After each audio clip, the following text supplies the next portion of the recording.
Welcome to Electric Evolution with Liz Allan. This podcast is about the journey to a more sustainable future in order for us to be able to do our bit to achieve net zero.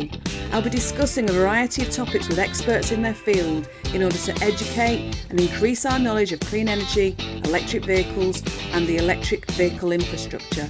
So whether you're an individual wanting to make a difference at home, a small business or a corporate, this podcast is just for you.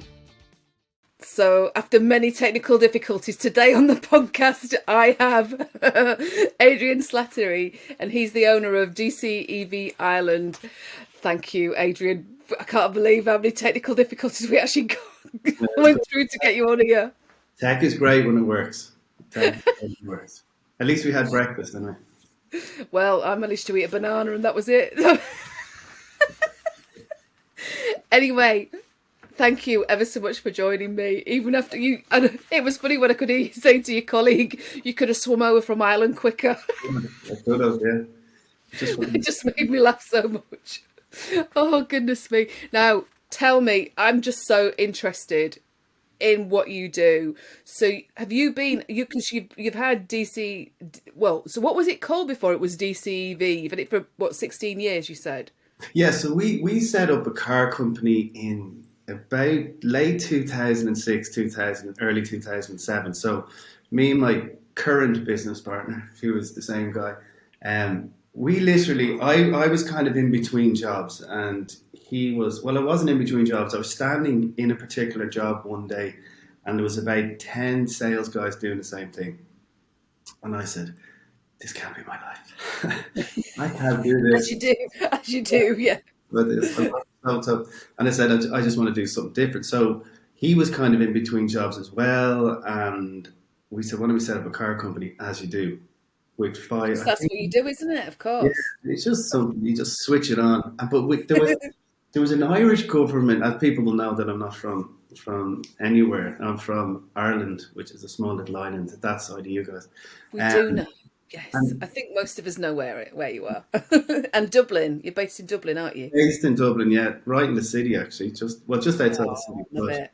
But we set up, and the Irish government did a thing called the SSIA. It was like a saving scheme. So for every, I don't know, $5,000, you say, they gave you a grant, or whatever the way it was. But anyway, I had $5,000, and he had $5,000. So that's what we set the business up with. And our thing was we wanted to source cars for people because we felt when they went into main dealers that they weren't treated very well, right? So we would go, what do you want? What colour? Blah, blah, blah. And we'd go and get it. That was the premise of the business. So we did that and we hit recessions, bank crises.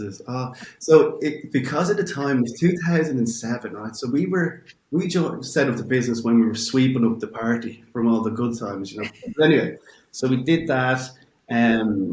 Things slowed down, obviously, after that. It was kind of tough. In 2013, we went over to Dubai. Imagine knocking on doors in Dubai, as you do again. And managed to get some business there, which we still do today. And then so that was DC Motor Co. And then we had taken over kind of higher supercar kind of company over here in around 2010, which brought us into that kind of higher end world. Mm-hmm. And then, so that was up to say 2013, Dubai 2015. And then fast forward all the way to today, which say in 2015, the customer says to me, listen, will you buy me a Tesla? And I said, A, what's a Tesla? And B, it has no engine, so why do you think I have any interest whatsoever? And he said, please get it for me. So this is before, now Tesla in Dublin now since 2019, but they weren't here. So we literally had to get the car from California, where it's built, into Tilburg in Holland, where it's distributed for Europe, and get it back to Dublin. So we got it back, and it was registered January 2016. And we're like, God, this thing is insane. It has no engine, right? So immediately we're skeptical. Go, what's it? The speed, the tech. It was just mind blowing, right? Yeah. So ever since that, we started selling more of them. And then so we set up DC EV in 18, 19 kind of thing. So we had a logo, which you see in the background, which was DC Motor Co. But then we just put a blue and a little electric in the middle for the electric. So at that stage, our business was, 95% combustion engine, 5% electric, and now it's 90% electric, 10%. And the only reason it's 10% combustion is because we can't just cut off what we did for so many years. Yeah. So that's where it's born. Like, we did stuff like we registered the first Tesla Model 3 in Ireland, and then Tesla came over, and that's why none of these guys like us, but sure, look, that's what we do. So that's where the name came from, DCUV. I love it. I love it. Oh my God. So you were kind of forcing the dial, weren't you, over in Ireland, and especially Like, the skepticism is, and it still is, don't get me wrong, because people go, when you're a petrol head, and I was kind of a petrol head, but the noise of the engine and blah blah blah. You're thinking it's such a bad, argument. Like, it really is, because you don't buy a 2-litre diesel for the sound of the engine. You don't buy a 3-litre petrol really for the sound of the engine. Maybe a Ferrari or Lamborghini, fine. Tend to compare the real supercars with the sound of engines. So it was just a silly argument. And then what's happening now is that people are being forced into EVs now. Whether they like it or not, that's just the way to go. So that's why our business has flipped. And we hopped on to it fairly early on through our customer looking for a Tesla. Because other than that, I don't know when. But so even now we're kind of looked upon going, oh yeah, you're just EVs now. We're thinking, well, you can join the party, lads, but we'll be well and truly out the other side by the time you turn it on. So that was really the foresight. Good on you. So what percentage out in Ireland, what percentage of people are actually driving an EV out in Ireland so far? Is it still quite small? It is still quite small. So it's going up year on year. We're probably still on around 15-16%. Yeah, it's about that over here, isn't it? Or kind of similar, ish. It's not massive. And look, there's a couple of barriers to entry, right? There's the cost of EVs is just kind of like the new, like even with you guys, at 50 grand was still an expensive car. Now it's kind of a cheap electric. Like, it's hilarious remember when Tesla brought in the Model 3, people were saying, geez, they're bringing out a cheap Tesla. It was still 50 grand, So I still think the barrier to entry is cost for sure. What about charging infrastructure over in Ireland then? How is it? Interesting. It is interesting. So the infrastructure is a lot better than it was, but it's still quite slow. I mean, in terms of connectivity, the superchargers working at the same time beside each other. That's always an issue. And then just the rollout of it. I mean, it should have been done years ago. So they're trying to catch up. They're running to stand still basically over here. But it's not great, but it's not completely woeful either. Getting there. Right. Okay. So what? Because I was looking at the website and all the other things you've kind of, from what it looks like to me, you are expanding across sort of markets that are really complementary in relation to into with regards to electric vehicles, because you've got your marketplace, haven't you? So that's second-hand marketplace, isn't it? Yeah. So are you selling second-hand and brand new then? Yeah, pretty much. But then you've also got so that's business to consumer, isn't it? So that's B2C. Mm-hmm. Are you also selling B2B as well? So business to business. Yeah, so we would do stuff like fleet transition. So and it's an advisory thing. It's an education. Like, this whole transition for everybody's an education thing. Your screen is paused now. You know that. Don't worry about it. As long as you can hear me, you're just all right. An incredible ventriloquist, maybe. But so yeah, like, don't worry. It records locally, so it doesn't matter if you can see me as long as you can hear me. Brilliant. But yeah, fleet transition is a big thing, and the reason I say the education piece is that in order to bring people along, they need to be told what to do, not what to do, but educate them on how to do. I mean, because we oversee stuff like how to charge a car or just simple things, and people when the education isn't there, people are afraid to ask silly questions, even though they're not silly, you know. So that was a big part. So we'd go into companies, we talk to them on a fleet basis and on the kind of, you know, at lunchtime, and have the staff ask questions about electric cars and what car should it get and how does it suit their needs, etc. So we do a lot of that kind of stuff. So, you know, you'd have a typical company might have 30 or 40 vehicles, you know, comprising diesel and petrol, different levels. And we'd go in and just match the cars with the people and their needs and see the driving habits and stuff. So that's a big part of the business. That's brilliant. Yeah. I really don't know anybody that does the whole shenanigans. Do you know what I mean? Who does the whole lot? I've not found anybody else that does this and you've also got a community on there on your website, haven't you? Yeah, we're trying to build a community, but it's a community where, again, it all boils back. So I think the way it is now in the EV world, if we just take the car part of it, is that all the brands are coming out like, you know, 144 different types of cars in the next 18 months or whatever crazy thing it is. And I kind of in my head think about it like we're all on a stage and all these brands are just trying to grab the microphone and stand in the front and go, look at me, and then the next guy, look at me. And it's all just kind of pushing this onto people. Yes. We're not really explaining the benefits of the car or how they work and stuff like that. So our community, the way we kind of focus our community is we look from the customer's point of view back towards us and the manufacturers. And that's why we do stuff on the DCEV YouTube channel where we talk to people in the circular economy or, you know, forestry or drone service, all these kind of things, because our community wouldn't get to see these people unless they go to conferences and stuff like that. And again, it's asking normal, not tech-heavy questions, which is very important because there's this massive gulf creating are appearing because the punter who just wants to buy an electric car or get a bit of solar, do whatever, there's too much tech conversation around it, and they're just, Jesus, I don't even know what to ask, you know. So we're trying to bridge that gap, just talk normally, and you know, it'll just help people transition a little bit quicker. That's all.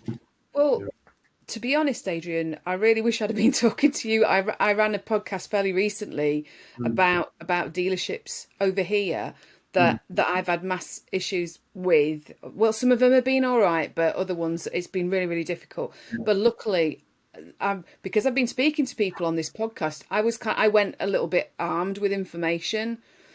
But what you're saying there about actually giving people information in kind of like you know, don't over egg it and don't kind of give them too much tech. You've got to assume that these people don't know anything.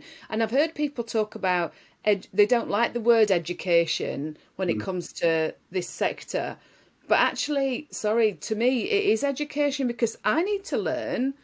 Other people need to learn. I just want people to either tell me at the ground level and tell me, you know, kind of this is, you know, these are the cars, this is how they work. You know, it took me a while to actually even research, you know, kind of how can I compare we've still got get your teeth in. We've still got an ICE vehicle. So we've got a 1.4 petrol VW Golf. How do I compare that with an EV? What does that mean? When I'm going up you know, I said to you, I'm originally from West Yorkshire. I don't go home that often. I still call it home, even though I've not been there for like 26 years.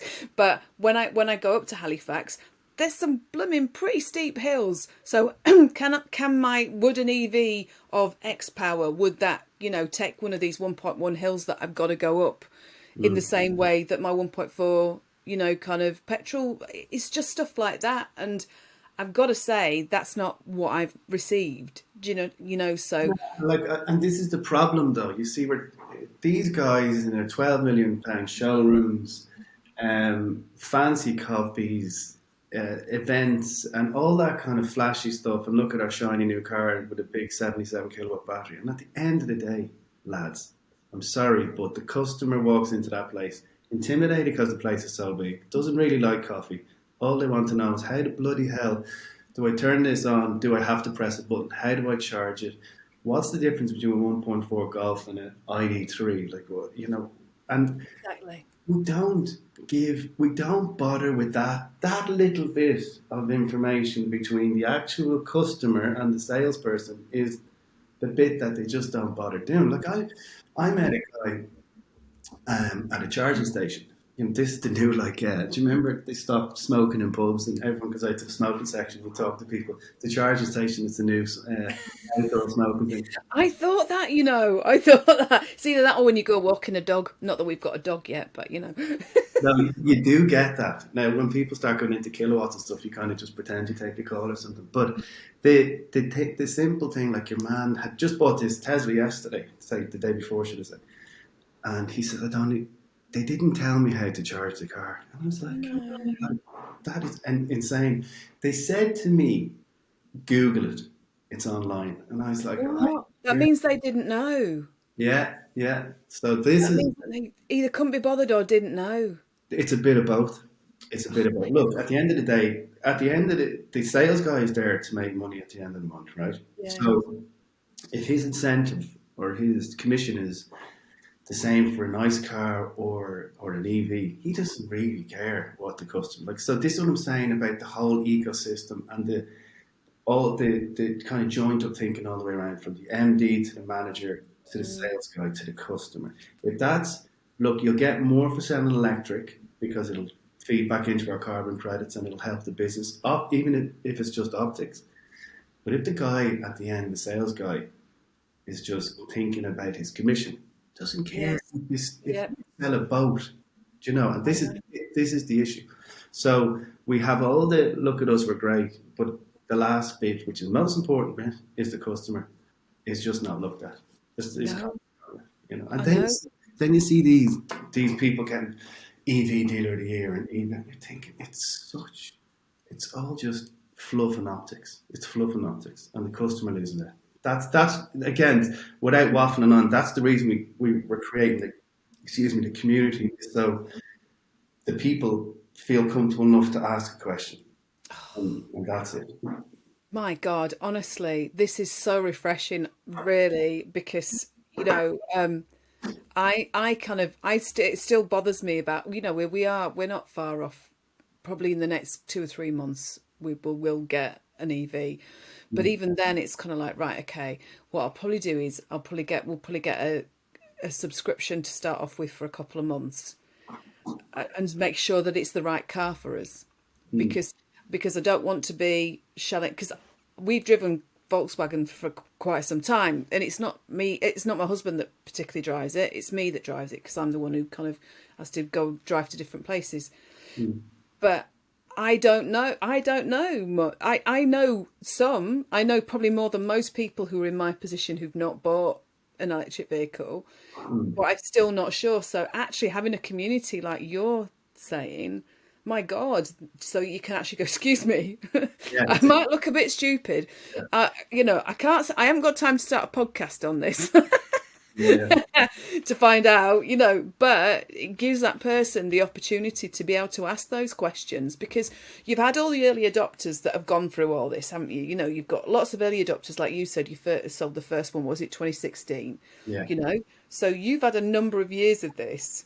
You've got people like me now who kind of going, I really want to do this, but we're not getting very much back from the dealerships. Do you know what I mean? And they'll only push you into their brands, which is understandable as well. But any decision that's informed is going to be a better decision, and people will first look at the price. If you look on the road, I'm sure it's the same in the UK as it is here. Like the Golf drivers, say you guys, will just go into their Volkswagen dealer and they'll just go into an ID3, an ID4, an ID5 because it's recognisable because of the brand, right?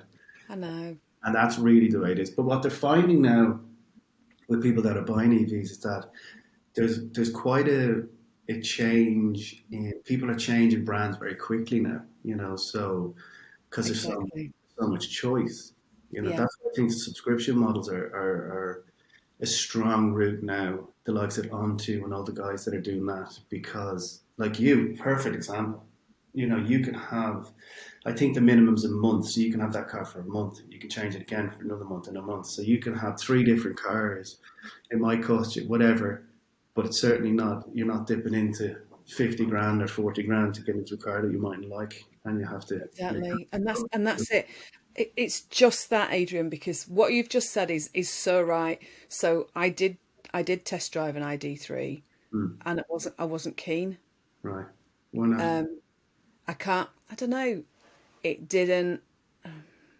I'd already decided. I'd already test driven a Cupra Born, and I liked that better.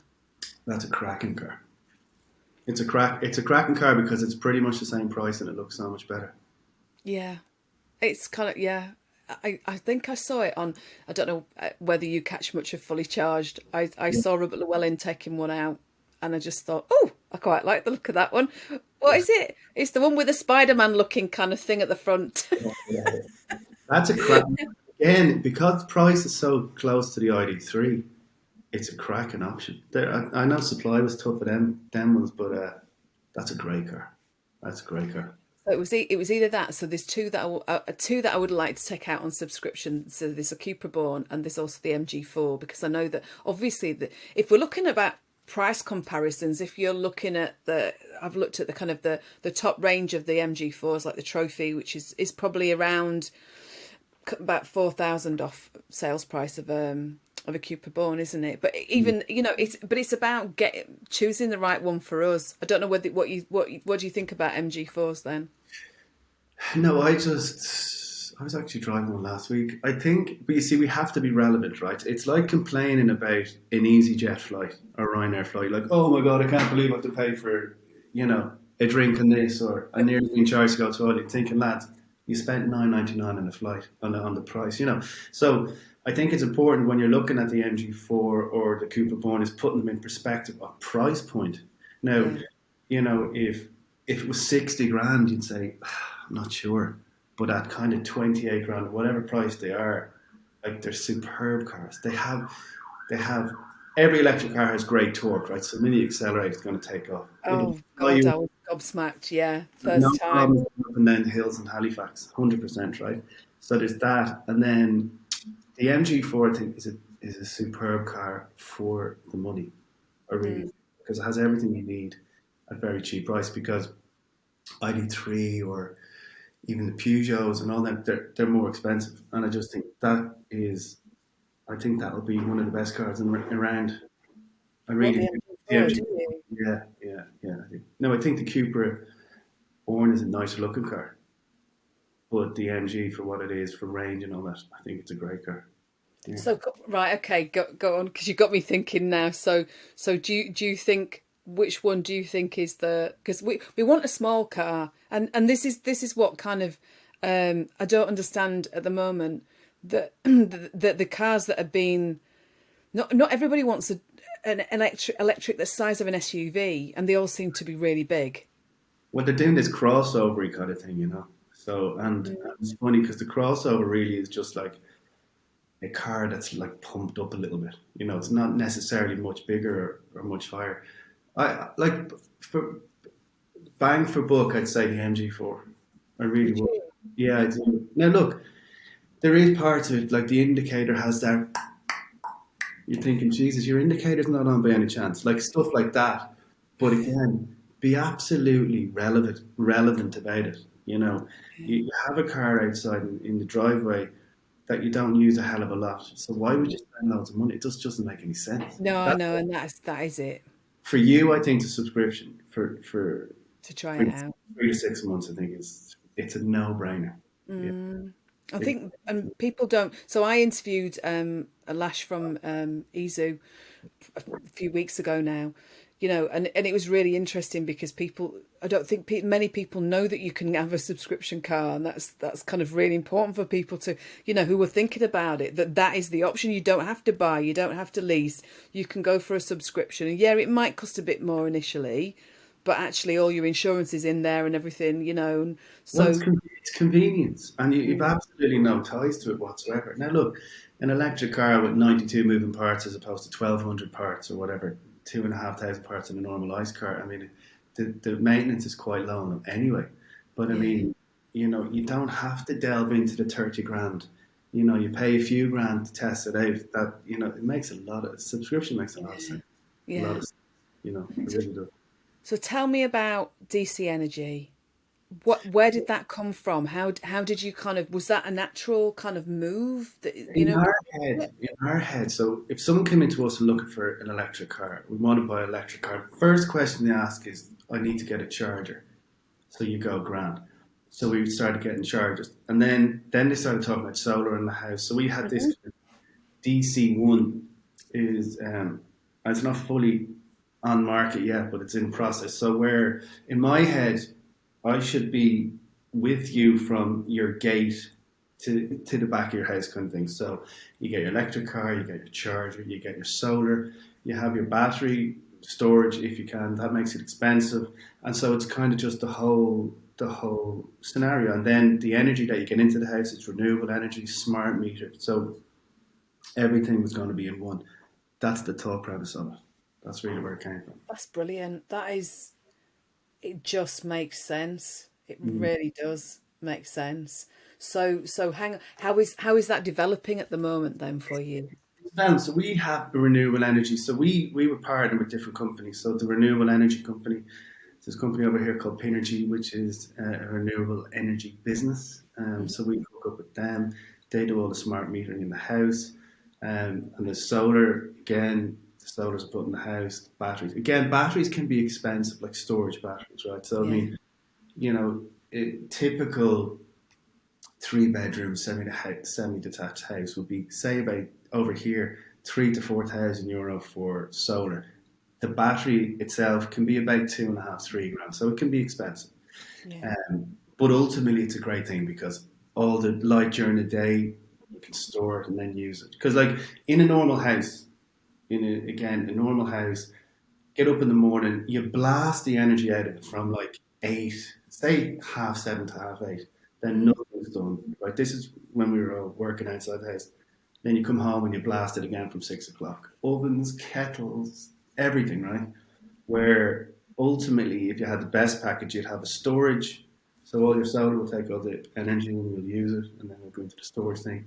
So your 6 o'clock blast, you can then use the storage from the battery and stuff. But again, that might be a longer term thing because it is expensive. So the payback might be just a few more years. And as I was saying to you earlier before we came on, is that the bigger which that's kind of sounds obvious, but the bigger the solar job, the quicker you'll pay it back. Like, so commercial wise, a real quick example for commercial, we have a company, they spend 100,000 euros on, 100,000 euros on a job, and then they get 25 grand from the government. Their payback used to be 3.5 years, but because of the energy now, the cost things, it's like 1.5 years. That's the kind of, That's good. Yeah. I don't know what it's like over. I don't know whether there are similar schemes over here. I've talked to people about rooftop solar and things like that, but I don't know what the. There should be some incentives. Like what they do residentially here, you get about 1,800 quid from the government, right, to do it. Commercially, what they do is they have a pot and they have X amount, and then when that pot's gone, so I could apply for a commercial client, but the grant could be spent by the government, and so you have to be careful with that kind of stuff. But they never do enough, but they do stuff. No, I think what the push is over here is more for heat pumps. I think there's some money for heat pumps, but I don't think there are any for solar. But I might be totally wrong, so somebody can message me and say that I was totally wrong. But that's the biggest thing. But we're not looking at a heat pump for us yet, just because of the fact that it's the energy, it's the electricity prices that are hiked up. So we want to mitigate that a little bit, and then at some point we'll look at kind of heat pumps. But yeah, it's like the electric car, though. I mean, you see, we're all kind of zero to hero, and it has to be a complete joint, a 360 circle, right? Yeah, and you can't just suddenly one day, I'm saving the world, I'm doing it. You can't do it. But something is better than nothing, and it's a slow process, and because there's people out there that look down at other people that don't have or are not doing and stuff, but everyone will do it at some stage. But it's like, look, you come home in your electric car and you plug it into your fossil fuel house, so it's not perfect. But like, the one way to get to perfect is to start. You You've know? got to start, like you say, you've got to start somewhere. It's about kind of chipping away at it, isn't it? You And there know. is a bit of a blame culture going on. You know, it's kind of like going back to the smoking section. It's like the non-smoker going, "Oh, yeah, it's a terrible habit. I don't think you should." And you're thinking, if we have to start somewhere, you know. So there is a little bit of that going on with the fully EV heads, you know, and it just can't be like that, you know. No, and like you say, not everybody can afford it, you know. And I'm not saying it's easy for us as a family. Do you know what I mean? But we're sort of trying. It's just little bit like by little bit, you know. And we'll see how If it moves forwards. I said to you, you could for your golf, your 1.4 golf, I can have you. I'm not saying I can, now, but I'm just saying if this was in terms of getting it mass market fairly quickly, if I can get you out of your 1.4 golf into a used EV and it costs you, I don't know, 30 quid more a month, or maybe not even, you know, but after a year, it's going to be much cheaper to charge or, you know, to run. I mean, it's a no-brainer scenario then, you know, and until we're in that no-brainer scenario, will we see the real revolution kicking in? Because we're still in an elitist world where the guys that are going from their combustion engine into their kind of super hyper electric car is purely then because they can afford it. It's the rest of Yeah. the people. So until that kind of stuff happens, and we're a few years away from that, where you can make an informed decision based on the cost of changing, because that's the biggest barrier to entry. Yeah, so what do you reckon about price parity then? When, because I know people have said they reckon there's going to be some price parity around 2027. Like Your it's thoughts? What do impossible you to reckon? say. I think there's it's like mobile phones whenever smartphones came out years ago, 17 or 18 years ago. I mean, they were always really expensive. And like if you go back to them television programs, you know, they're holding the big phones, the Dell Boy phones. And when you think of how far it's come on now, so I know. you know, so we have to think that I think it'll definitely be 2027 for sure, because you have to have the second hand market to kick in, where there's ample amount of second hand cars and then people get in. Um, so I think, yeah, we're definitely a good bit off that. But I don't Mm, care what people say, right? And we all care about the environment, and I get that, and we all do, and we all have to do our part. But the majority of people, all they think about is how much money do I have at the end of the month, right? So yeah. it doesn't matter. We hate to see koala bears in Australia. We hate to see fires or icebergs melting. But the reality of it is, us as people only care about what we have at the end of the month. And I'm not talking about, oh, that's a terrible thing to say. It's not. It's just people talk with their pockets. It's just the way we all are, because we have to. So until that price becomes normal, where you can make a decision where the same prices or just a little bit more in electric or combustion, that's when the world will change, you know. Because I believe everyone will want to drive an electric car. It's nicer to drive an electric car. It's quicker. It's cleaner. But it comes down to price. It just always comes down to price. Mm, mm. No, you're right, and I really hope we're kind of heading in that direction for sure. Mm. Um, so do you actually just specifically work within Ireland, or do you kind of come over here? Yeah, we do a bit in the UK. I have a company in Belfast and in the UK. We do stuff. I still do stuff in Dubai, small stuff. But yeah, I have a pretty big network over the years. So, and like it's because we're kind of, I hate the word entrepreneurial, right? I just don't know why I don't But like it. why? No, I don't know. I just think people kind of think it's cool or something. It's like, no, it's not. It's 85% pain and 50%. But no, Yeah, you're so not wrong. I'm open to anything in a sense of that'll make, the world a better place in per se. Like, yeah. So if we're always looking at opportunities, like whether it's supplying batteries or the actual products for solar, all that kind of stuff. We're always looking at options and options. And like you with the podcast, you build a network, and a community. If you build a community, a trustworthy community that people can talk to each other, it doesn't really matter what you sell per se, because they understand that whatever you're going to put towards them, it's a good thing because you're doing it for them ultimately. So like, we do stuff like I never would have thought 10 years ago I'd be talking about electric cars and batteries and solar and renewable energy. And sure, I was talking to a drone delivery, a guy that's setting up drone delivery. It's mind blowing, but sure, that's isn't it just? Yeah. Where are we going to be in the next 10 years? Oh my God. I don't, it's, we're probably going to look back on this conversation and go, yeah, but do you know what we've done since? Have you seen all this? Yeah. And like, I would say like an electric car is like, as I said, 17 or 18 years ago about a smartphone, you're like, what do you mean I've no buttons and how can I do this and the internet, all that kind of stuff. We're moving so fast, all of us, you don't even realize it, No, I know. Like, and people can check out that conversation I had on our DCEV YouTube channel with Bobby Healy, who is set up a company called Man Drone Delivery. Literally, you're in your house, like an app, and you just order it. The drone picks up the food, brings it, drops it in your back garden, and you just take it. And they deliver in 3 kilometers back and forth in 2 minutes 40 seconds. Get out of town! Oh my god! Right, it's normal. I want some. So, your website for a start off is. Yeah. Do you want me to read it? You tell us. www.nottechsupport.co.uk. And our website is dcev.ie,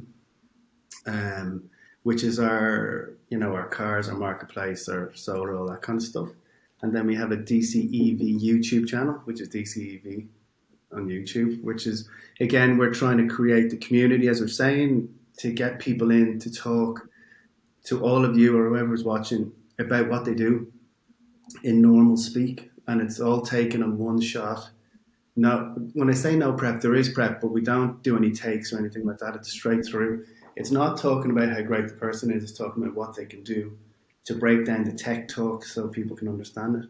I love it. Your channel, yeah. So, and we're always looking for interest and guests, because if you ever look at a tech conference, say, and Bobby Healy, who's on that now, would be a perfect example.